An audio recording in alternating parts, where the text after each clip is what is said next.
welcome back to another video! This is the third part in my Let's Draw My Animal Crossing Villagers series, and today we're going to be drawing the elephant called Tia.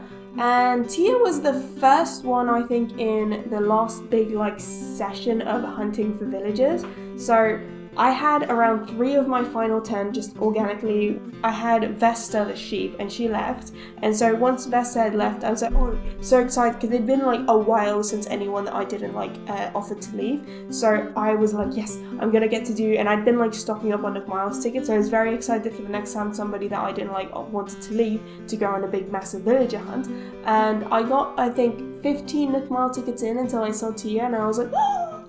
If you don't know me personally, I am absolutely obsessed with tea, and now that I live in my own flat, I have room to expand the tea collection, so I've already got 3 new teas in my collection, and I'm tearing through all my current tea. I have my little French press that I use for tea, and a glass little infuser teapot. I have that all on display now, and I'm just so excited because I'm obsessed with tea. And Tia, I think, is just a B-class villager, and I never really thought that I would want an elephant unless it was Big Top, because I had Big Top in both Wild World and New Leaf.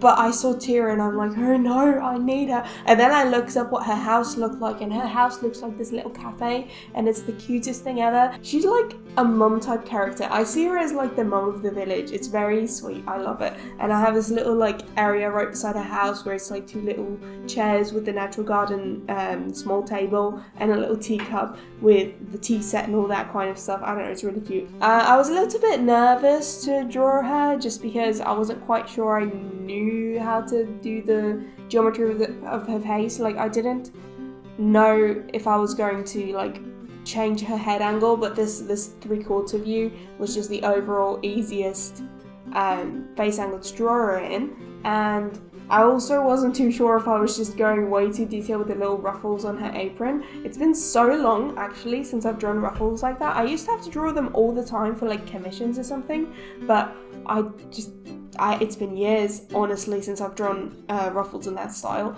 But I think this drawing was where I finally got down the kind of, I would say, the process, the steps that I was going to take in order to do the rest of these villager drawings. So start off with a sketch, and then I outlined the letters. Well, actually the first thing I did is I draw the line of where the name is going to sit, just so I know what my frame is more closely. And then I sketch the villager, then I sketch the letters, then I line the villager, and while the ink of the villager's line is drying, I outline the letters, and then I erase the pencil of the villager. And then this time there was a break in between when I finished lining my villager and the letters to when I actually started colouring. I think it's because I pulled out my Prismacolor colour pencils. I think this is the point where I gave up and just tried to use the polychromos.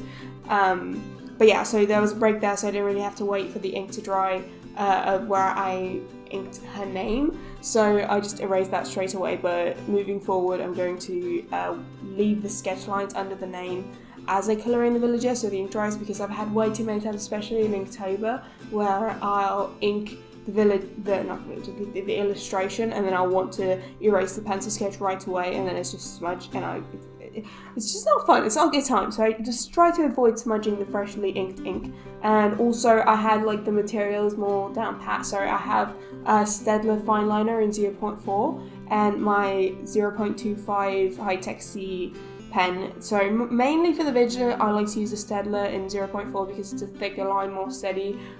For the first video in this series where I did rolled, I was doing kind of a brush, it's a very small brush but it does have more line weight variation. I did that for the villager's lines, and it just didn't have the consistency that I was looking for this style, so I liked using the Staedtler a lot more. And yeah, beyond that, it's just find the colours out. See, this is definitely, you can tell whether it's a polychromos or if it's a Prismacolor, whether you can see the raw pencil, the wood of the pencil in the butt. The polychromos has the same coating of the colour pencil over the back, while the Prismacolors, you can see the little bit of wax and then wood, it's exposed. So yeah, I've fully broken because I wanted to reacquaint myself with my colour pencils throughout this series. And I thought I had basically all my bases covered with the polychromos, but as I was carrying on with these things that are just sort of outside of my regular character designs, I found out more that I didn't have all my bases covered. So Prismacolors it is. But this is about it for my villager Tia. She's a normal type elephant that I love very dearly. And yeah, stay tuned for the other episodes in this series. Leave a like, comment, surprise, and I'll see you in a few days.